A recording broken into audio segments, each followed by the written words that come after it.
Hey guys, John here, back with a Transformers video. It's not going to be a review today. I'm just going to be speaking about a certain line. The certain line is Hasbro's collectors based themed line for the next couple of years. So yes, you've guessed it, it's Combiner Wars. Do forgive the state of my hair, the state of my face. I'm unshaven, I'm probably looking a bit tired. That's because I just came from work. And do you know what it's like when you come from work? You can't settle, you can't just finish work and go to bed. I have been up since 5, so usually I go for a sleep, but right now I'm just a bit too wired, so I'm going to talk about some figures when I've got the house to myself, apart from the cat who's down there. So of course here he is, Superion in all his Combiner Wars glory. I hope you're seeing this. This is a new way of doing video reviews for me. I thought I'd feel more comfortable standing, speaking to the camera and not looking like I'm a criminal and being nervous and scared, so fingers crossed this is working. Anyway, Superion, yes. Combiner Wars in general, this is a fantastic line. It's the best one Hasbro has produced in years. They have produced a few crackers on the Generations line, the Jybrow. Particularly the Springer, the Sandstorm, the RC. Everybody complains about that backpack on RC, but it's a brilliant figure. Anyway, fantastic figures. Speaking about these guys, keep going off track. In all my words, when I got most of these at Christmas, obviously I didn't have Air Raid, and I bought Power Glide later on. But wow, I was blown away with them. Blown away just by the quality of them. The plastic quality of them is fantastic. It's sturdy. That's probably due to the prices of oil dropping, which is bad for the oil community, but great for Transformer collectors and probably plastic collectors in general, whether it's your action figures, your statues, things of that nature. But this guy, wow, the individual robots are brilliant. They echo so much their Generation 1 counterparts. The designs are so Generation 1. They're basically upscale Generation 1 figures with more detail, ball joints for posability. The transformations are clever.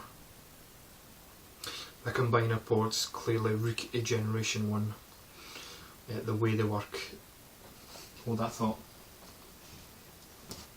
Here's a Generation 1 figure. Yes, it's a knockoff. I don't have the original Aerialbots, unfortunately. I would like to get all the Generation 1 combiners, but apart from getting the KOs, it costs a lot. So obviously, considering he's not even in this wave, he is coming out, but that's a different story. He could be a poor choice, but I think he's the only one that's still in one piece from this knockoff version I have. So here's your combiner port using the head, and which these ones echo. Chuck him away. These ones echo. He's probably broken now. Here in their combiner ports, definitely echoes Generation 1. Now it's not only, you know, the 4 Deluxes and the Voyager that combine. You also have the smaller Legends figures that are all supposed to combine. Even the ones from last year seem to do with Prime more so than Superion, but you get Power Glide here, and he turns into a crap gun. Don't get me wrong, the figure is excellent. The alt mode's a bit iffy, but the robot mode is spot on. But as for his gun here, it's shit. Don't bother, just have him. If you must have him displayed with Superion, just have him in his robot mode.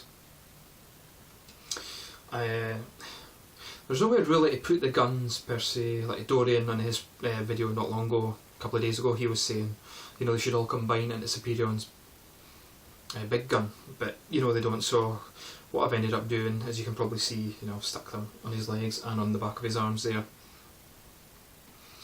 and yeah, it looks cool. It doesn't really fill them out or anything like that, but I think it's a neat way to store them. The robot modes in each figure are brilliant. I mean, obviously the original one is Alpha Bravo, and we're going to be seeing that mould for a few waves to come, I would imagine. Definitely going to be used for Blades, quite possibly going to be used in the rumoured comeback on set. Probably used twice, unless they go the sort of groove line, making him a legend and bringing in an original mould, but I don't really see that. I could see that new mould they've got in the Protectobots line being used in the comeback ones, the APC carrier. So it's quite possible we won't see a Vortex or a Blastoff as a deluxe. That might become a Legends figure. That's just my thoughts on that. But the individual robots here are brilliant. Definitely the ones that are from Generation 1 look like Generation 1 figures. Silverbolt is almost Generation 1 perfect, apart from his plain backpack.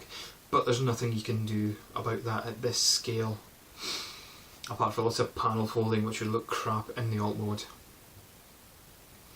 And as Dorian pointed out, you've got the posability here. The ratchet joints are strong and sturdy. Again, that's all to do with the plastic quality on top of the brilliant ratchets that are in them, which was something Fall of Cybertron Bruticus was missing. And I love that figure. I think at the time it came out, obviously the plastic quality had dipped, and probably Hasbro's division was a bit limited in the budget, shall we say, before another movie came along. This is why we have these now, because they've had that money from the latest Transformers movie, so I've been able to pump money into the line. And I do hear the plastic quality on the new RID line, the one line for the kids, has been sort of the same quality as previous lines, whereas they put money into the Combiner Wars line, because the plastic quality, as I've mentioned already, is probably, if not the same level as the 2010 Reveal the Shield line and previous lines before that, particularly the classics. The plastic is really strong, and that certainly helps to give this line a collector's feel. And while kids of all ages can certainly enjoy these figures due to their simple transformations, it's obviously marketed at me and you, particularly the guys that are watching this. I'm sure you're definitely collectors, unless you're some of my video game YouTube followers, and brilliant, thanks for watching this video.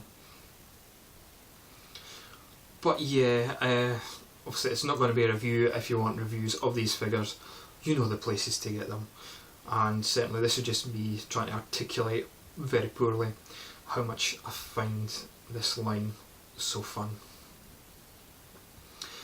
And I'm definitely going to be getting the Stunticons, the Protectobots, and the Future Waves. I really hope we get a Computron.